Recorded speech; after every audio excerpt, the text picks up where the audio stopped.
So let's start with the Chandrayaan mission first, right? Which went out successfully yesterday. How do you see that happening? So, look, it was a big milestone from a global aerospace industry standpoint, an Indian aerospace industry standpoint.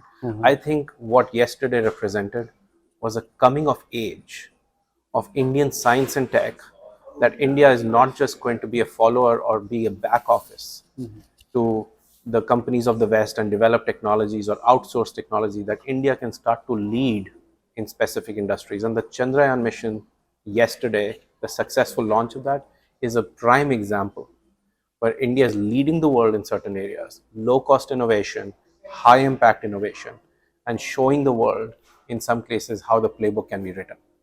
That's great. You are a typical role model for Indian startups, right? Setting up startup in India, then being successful, moving to the US. Now everyone is talking about that. Can you walk us through your story? This is a great question that you asked me. If you think about Unifor's journey, today Unifor is one of the world's largest B2B AI native businesses in the world. We have 1,500 customers that we work with who use our products. We are a conversational AI and a generative AI company. We work with customers in 20 different countries. We're today headquartered here in Palo Alto in Silicon Valley. But our journey started in 2008 in a university incubation lab in IIT Madras, which is an engineering school in the south of India. And if you think about in 2008, this company started work on AI, which only today has become the talk of the town. So the deep tech minds of India, and you could say the academics, the professors in IIT, the people who supported us early on, the investors and ourselves, we were so ahead of the time that we started doing speech recognition, natural language processing, over time conversational AI and generative AI, to today, over the 15-year period, becoming one of the largest companies in the space. We're a unicorn. Our last valuation was $2.5 billion. And we're growing really fast. And the last 6 months have been very exciting for us as the world has even more come to realize the value of AI and generative AI. But this example of Unifor is now being replicated in the US-India corridor. The number of startups in between US and India who find markets for each other in both the countries, but also talent. My example was a company founded in India at a certain scale, moved to its headquarters to Silicon Valley, and now is serving the globe. There are also examples of companies and startups founded in US who are either doing engineering or R&D work in India, or in some cases, if they are consumer businesses like Walmart, through Flipkart's acquisition, are also making India their market. So the startup and business activity between US and India, this is the tip of the iceberg. And especially in the startup corridor in the B2B space, we are about to see a major acceleration of founders either moving to each other's countries or making each other's markets one of the biggest markets for each other. And that playbook has been written over the last decade. We are now going to see an explosion of that in a way that we probably are not ready for. Can you explain that bit explosion in terms of numbers? How many such startups are there trying to move from India So to if you think about what are we talking about, at USISPF, we created a startup program where we said Series B or higher funded companies in the B2B space who are in the US India corridor. And over the last 2 years, we have 14 members. 7 of these are unicorns, and one company has actually listed on NASDAQ. So these are the best of the best. We now look at a moment in India which is called SaaS Boomi, which is a for entrepreneur by entrepreneur conference that is conducted once a year. At last count, we had little over 2,000 registered founders who are running SaaS companies in India, early stage, but are looking at people like me and other CEOs who've come to the US and made a successful business out of this move. And this playbook is now being openly circulated amongst the founder community in India. So our belief is over the next 3 or 4 years, we are likely to see somewhere between 1,000 to 2,000 companies migrate in different in both directions in US India startup corridor. We did a survey. Each time an Indian founder moves to the US or vice versa, we find that on an average, a unicorn company creates 200 jobs in the US. And for each new job in the US that company creates, there are 8 jobs in India that are created. So this is a classic example where one startup starting to focus on US and India is hugely accretive from a job point of view in both US and India. So the economic opportunity here between the two countries, while the big companies are working with each other, defense cooperation, technology cooperation, aerospace cooperation, but the startup story is one that will just surprise everyone in the coming years. So this is not kind of a, some critic says, brain drain, other kind of new kind of brain drain. To the contrary, I am surprised that people are still not caught on this trend, and if they haven't, they're soon going to catch on.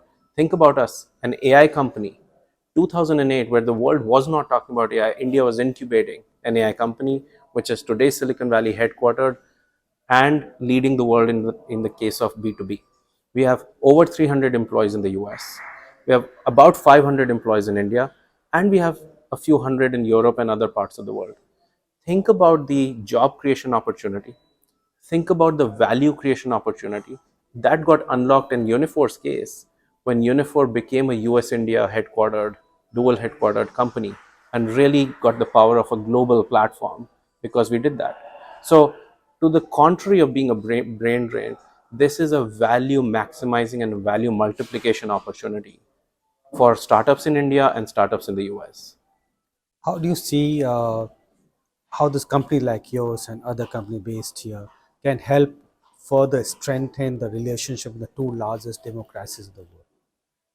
This is a very important question that you're asking me. If you think about the power of the relationship between US and India, it's the oldest democracy and the largest democracy. Both countries, by the way, have several other things which are in common, which are truly important to me personally. The deep belief of the education system, the importance of the education system. Both countries produce some of the best skilled talent and labor in different parts of science, technology, and other areas. The the value driven societies that both countries have. In the past, we've seen this play out in the outsourcing industry, where India started to become first the back office to several large US technology businesses. Then we saw a second wave of this, where India led the world in services sector through companies like Infosys, TCS, and so on and so forth. Then India had a new wave where India is a consumer market through B2C companies, e-commerce companies, payment companies, and government's intervention with Aadhaar and other schemes, where India's tech stack, India's product stack became very mature. The latest wave that we are seeing is India as a product nation. India now is for the first time producing product startups and product companies, which in several categories are leading the segments not just in India, but globally. And Unifor is a prime example from an AI standpoint of this, and there are several that we are beginning to see. This is new. And the more of this happens, the more Indian companies recruit American employees, the more American companies recruit Indian employees. It's the people to people contact, it's the business contact.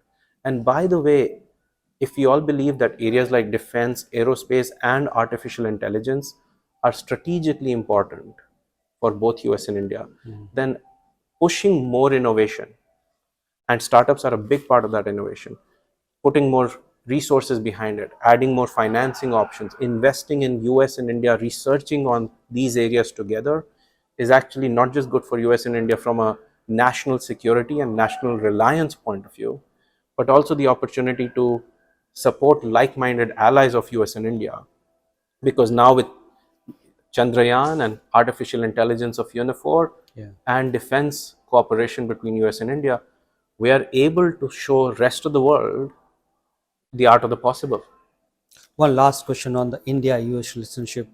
How- What do you think the two governments, US and India, can do to further facilitate the growth of companies like yours and the other startups and build a further reliable partnership between the two countries? Well, first, I'll say the reason US and India is a very special partnership is that both these nations and both these countries and both the governments in United States and India, both Washington and New Delhi, recognize the value of creating a very enabling environment, which is why it's not a coincidence that you have the number one unicorn producer US and number three unicorn producer now India now coming together. Those numbers don't happen because the government is either creating barriers or not helping. Both those governments are very, very inclined. Prime Minister Modi is very inclined to create an environment, ease of doing business, and they're making strides in that area, which is why India is rising in the rank of unicorns. United States is the flag bearer of creating an environment where businesses can thrive and capitalistic economy can support all of that. I think from my lens, the governments are doing really well, and they should continue to promote and create these environments.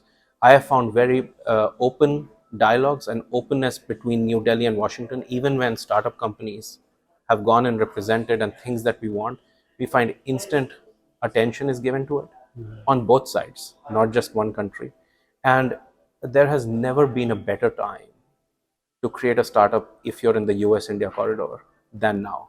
Oh, wonderful. On that note, let's go. Thank you so much. Thanks a lot.